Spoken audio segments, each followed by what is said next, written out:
시청자 여러분, JTBC 뉴스룸을 시작하겠습니다. 민주당 이재명 대표가 자신의 체포동의안이 국회를 통과한 지 하루 만에 입장을 내놨습니다. 검찰을 맹비난하고 당의 역량을 하나로 모아야 한다며 사력을 다하겠다는 말로 대표직을 내려놓지 않겠다는 강한 의지를 밝혔습니다.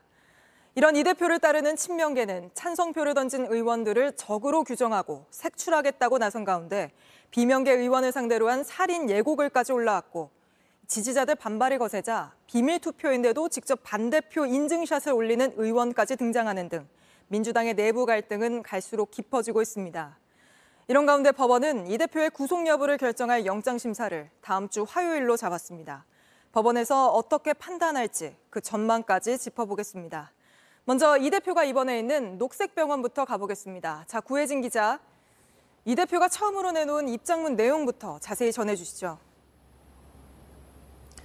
이재명 대표는 이재명을 넘어 민주당과 민주주의 그리고 국민과 나라를 지켜달라고 했습니다.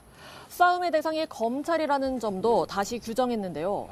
검찰 카르텔, 검사 독재 정권의 폭주를 막아달라고 호소했습니다. 역사는 늘 진퇴를 반복했다. 국민을 믿고 굽힘없이 전진하겠다는 의지도 담았습니다.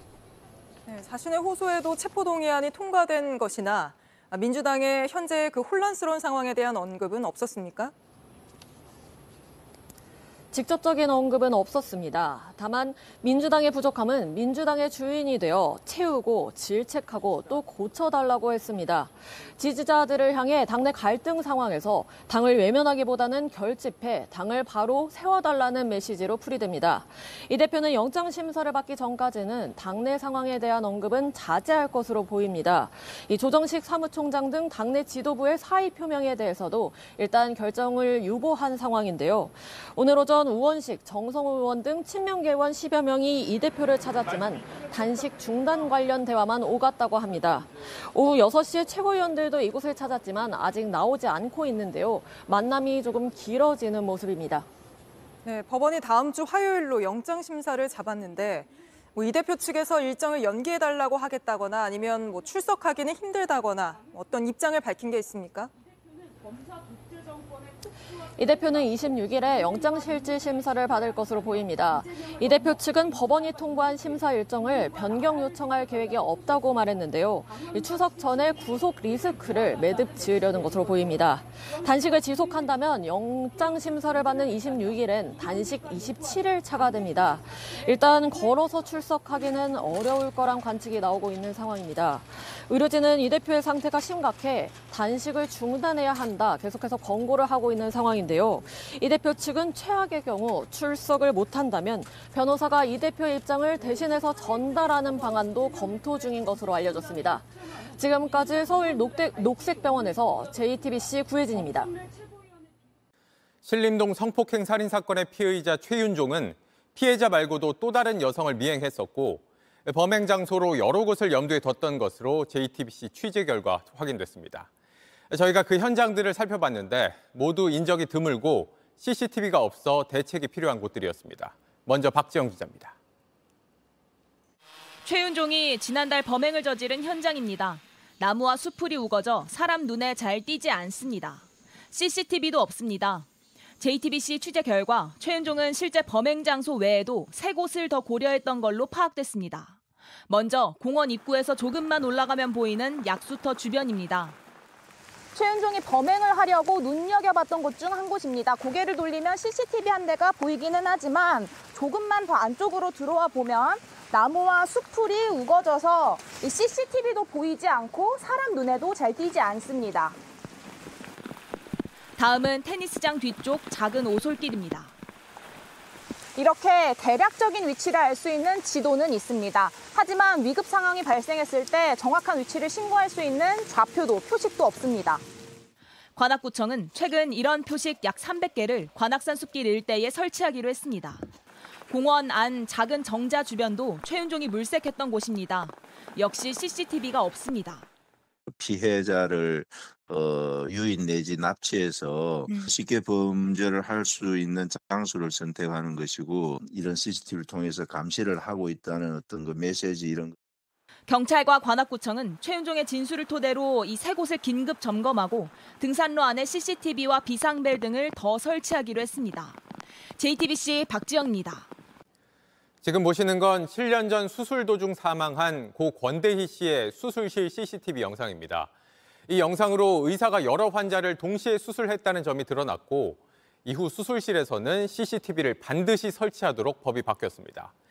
당장 사흘 뒤부터 시행이 되는데 문제는 현장 준비가 부족한 상황이란 겁니다. 관계부처는 현황 파악도 제대로 못하고 있어서 당분간 혼란이 예상됩니다. 황예린 기자입니다. 경기도 평택시의 한 병원입니다. 오는 25일부터 수술실에선 CCTV 녹화를 해야 합니다. 수술실에 새로 생긴 이 CCTV는 전신 마취 환자나 보호자가 요청하면 바로 가동됩니다. 마취가 시작될 때부터 수술실을 나갈 때까지 모든 장면이 여기에 담기게 되는 겁니다. 의식 없이 수술을 받는 환자들이 대상입니다. 이른바 수면 마취 등 환자가 수술 상황을 기억하지 못하고 의사를 표현할 수 없는 경우입니다. 적어도 30일 동안 영상을 저장해야 하고 연장할 수도 있습니다. 당장 다음 주부터 시행인데 준비가 덜 된 병원도 있습니다. 코 수술 좀 알아보고 있는데요. 수술하는 거 영상 촬영이 가능한가요? 아니요, 그건 안 되세요. CCTV 같은 거 보통 녹화해준다는 것도 있는데. 네, 저희 병원은 안 하고 있어요. 저희가 지금 녹화는 안 되어 있어서 소리는 다 들리실 거예요. 수면 마취는 엄청 저희가 강하게 안 하거든요. 언제쯤이면 녹화하면서 받을 수 있거나. 지금으로서는 죄송하지만. 녹화를 거부하면 벌금을 내야 하는데 500만 원 이하입니다. 벌금을 500만 원 한다? 이거는 처벌이라고 볼 수도 없죠. 행정처분을 내리든지 해야 되지. 벌금 처벌하는 거는 저는 처벌의 효과가 없다고 생각합니다. 이른바 권대희 법이 만들어지고 유예기간 2년이 흘렀습니다. 하지만 보건당국은 CCTV를 설치해야 하는 수술실이 몇 곳인지 어디인지조차 정확하게 파악하지 못하고 있습니다. 현장 가이드라인은 오늘에서야 정식으로 공개됐습니다. 법 시행을 앞두고 정부도 현장도 준비가 소홀했다는 비판을 피하기는 어렵습니다. JTBC 황예린입니다. 전동 킥보드, 달릴 때도 그렇지만 멈춰 있을 때도 아무데나 널브러져 있어 위험할 때가 많습니다. 그런데도 이 자전거 타고 가다 도로 한가운데 널브러진 킥보드에 걸려 넘어지더라도 업체는 우리 책임 아니란 식입니다. 이렇게 시민들 불편이 커지자 서울의 경우 시가 직접 방치된 킥보드를 견인하고 있는데 벌써 10만 대나 넘게 견인됐을 정도로 아무데나 쓰러뜨려 놓은 킥보드가 많습니다. 그 실태를 윤정주 기자가 취재했습니다. 자전거 전용 도로 한가운데 전동 킥보드가 널브러져 있습니다. 자전거를 타던 백성기 씨, 이 킥보드에 걸려 넘어졌습니다. 가로등도 없고 발견한 순간 이미 늦어가지고 넘어질 때 당시에는 죽겠구나, 하늘나라 가겠구나. 팔과 등에 타박상을 입어 응급실에 갔습니다. 500만 원 넘는 자전거도 망가졌습니다. 진짜 애기처럼 뭐 갖고 가면서 세차도 자주 해주고 끌고 다녔는데 많이 속상하죠. 업체에 따져봤지만 주차는 이용자 책임이란 대답만 돌아왔습니다. 저희가 눕혀놓으라고 안내를 하는 것도 아니고. 킥보드 주차장이 있어도 보통 자기 목적지까지 와서 아무렇게나 세워둡니다. 인도 한가운데 두고 제갈길 가고 방치된 킥보드 옆에 자연스럽게 또 세우고 사라집니다. 길 가다가 가방이 걸려가지고 넘어질 뻔하기도 하고 차라리 이럴 거면은 아예 금지를 시키는 게 어떤가 싶기도. 보행자들이 불편을 겪자 서울시는 출퇴근 시간 지하철역이나 횡단보도 앞에 방치된 킥보드를 견인하고 있습니다. 2021년 7월부터 올해 5월까지 10만 6천여 대를 견인했습니다.